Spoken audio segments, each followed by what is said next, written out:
Hello viewers, so proposition logic এই artificial ইন্টেলিজেন্সের এই টপিকটাতে আমরা মূলত আলোচনা করছিলাম এর বিভিন্ন প্রপার্টিগুলো নিয়ে, যেমন কমিউটেটিভিটি প্রপার্টি, অ্যাসোসিয়েটিভিটি প্রপার্টি, দেন লজিক্যাল কানেক্টিভিটিস আরও কিছু সিম্বল আছে সেগুলোকে যেমন নেগেশন বলা হয় এটা দিয়ে, অর্থাৎ আমরা কোনো কিছু নেগেটিভ বোঝাতে, যে নট ফলস অথবা নট ট্রু বোঝাতে এই সাইন দিতে হবে।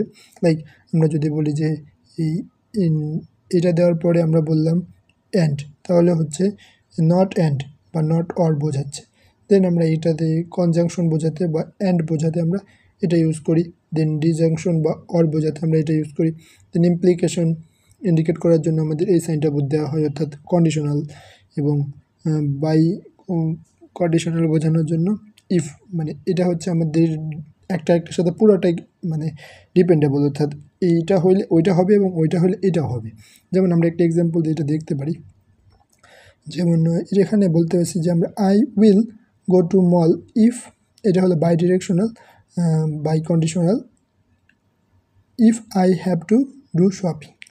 যেহেতু এখানে বলছে যে আমি মলে যাব এবং আমাকে শপিং করতে হবে, তো আমি যেহেতু শপিং করব তাই আমাকে মলে যেতে হবে, এবং আমি যেহেতু মলে যাব তাই আমাকে শপিং করতেও হবে। সো দুইটাই একটা একটার সাথে পুরোপুরি ইন্টারকানেক্টেড, অর্থাৎ একটার সাথে আরেকটা পুরোপুরি ডিপেন্ডেবল। তো এই জন্য এটা হলো বাই কন্ডিশনাল বলা হয়। তো বাই কন্ডিশনাল সাইন বোঝাতে দুই দিকে ডিরেকশনের সাইনটা দিতে হবে। দেন আমরা আরও কিছু সিম্বলিক বিষয় দেখে রাখি, যেমন লজিক্যাল ইকুইভ্যালেন্স বোঝাতে এ অ্যারো বি বোঝায়, এবং এটাকে আমরা এভাবেও লিখতে পারি যে নট এ ডিসজাংশন বি, অর্থাৎ এটা যেহেতু অর সাইন তাইলে not A or B. So এটা হলো লজিক্যাল ইকুইভ্যালেন্স বোঝানোর জন্য ব্যবহার করা হয়, অর্থাৎ অনেকটা ইমপ্লিকেশনের মতো। ইমপ্লিকেশনের সাথে নট ডিজাংশনের সম্পর্কটা আছে, নেগেটিভ দিয়ে ডিজাংশন দিতে হবে।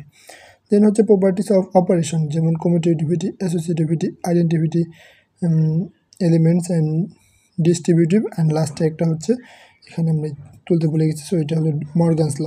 সো এর কিছু লিমিটেশনসও আছে আমরা দেখব, যেমন এখানে আমরা যদি একটা টেবিলের মাধ্যমে একটা প্রবলেমকে তুলে ধরি, যেমন if it is raining then the street is wait.